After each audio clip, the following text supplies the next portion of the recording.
Welcome to our Immigration Insights series. Today, we're diving into an important question for millions of U.S. permanent residents.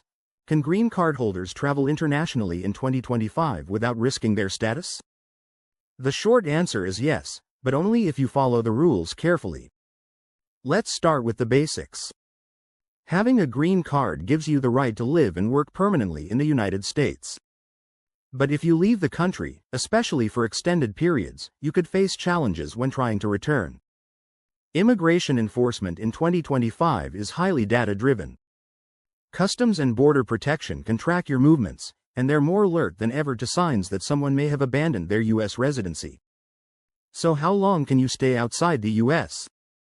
If you're gone for less than 6 months, you're usually fine. Trips under 180 days typically don't trigger extra scrutiny, especially if you maintain ties to the U.S. such as a job, lease, or bank account. But if your trip is longer than 6 months and less than a year, you could face questions upon your return. Officers may ask why you were gone so long, whether you still have a home or job in the U.S., or if you were working abroad. And if you stay outside the U.S. for more than 1 year, that's considered abandonment of your green card, unless you applied for a re-entry permit before leaving. A re-entry permit, filed using Form I-131, allows you to stay abroad for up to 2 years without risking your residency. You must apply for it while still in the U.S., and it requires biometrics before approval. If you skip this step and stay abroad for over a year, CBP may treat your return as if you're no longer a permanent resident. There's also a citizenship angle to consider. If you plan to apply for naturalization, long trips abroad could interrupt your continuous residency requirement. Even a trip over 6 months can reset your timeline, and anything over 1 year without a re-entry permit will almost certainly do so. Next, let's talk about what documents you need when traveling internationally as a green card holder. You should carry a valid green card and a valid passport from your home country. Your green card must not be expired. If it's lost or damaged while you're abroad, you'll need a boarding foil from a U.S. embassy to return. Also, keep extra documents that show you've maintained ties to the U.S. These may include tax returns, utility bills, lease agreements, pay stubs, and school records. This kind of proof is especially useful if you're referred to secondary inspection at the airport. Speaking of secondary inspection, don't panic if it happens. It's a common procedure when officers have questions or need to verify your information more closely. Just answer their questions honestly and have your documents ready. Now, what if you're waiting for your citizenship application to be approved? You are allowed to travel, but it's risky.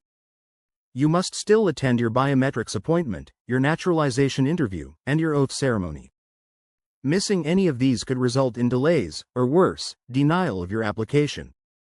Keep your trips short, documented, and avoid travel once your interview or oath ceremony has been scheduled. There's also a special note for those who got their green card through refugee or asylum status. If you're in this category, think twice before visiting the country you originally fled from. Doing so can raise red flags and may lead to your green card being questioned or even revoked. You also shouldn't use your old passport. Instead, apply for a refugee travel document using Form I-131. Now let's go over some of the most common mistakes green card holders make when traveling. 1. Forgetting to renew your green card before travel. 2. Staying abroad for more than a year without a re-entry permit. 3. Failing to maintain strong U.S. ties like a job or home. 4. Assuming you can travel like a U.S. citizen. You can't. And 5. Traveling with a damaged or missing green card. Before we wrap up, here are a few tips for smooth re-entry into the U.S. Carry proof of U.S. ties in your carry-on bag.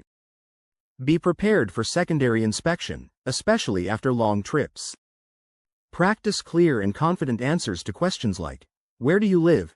What do you do for work?" Or, "Why were you abroad?" If you're detained or denied entry, remember you have rights.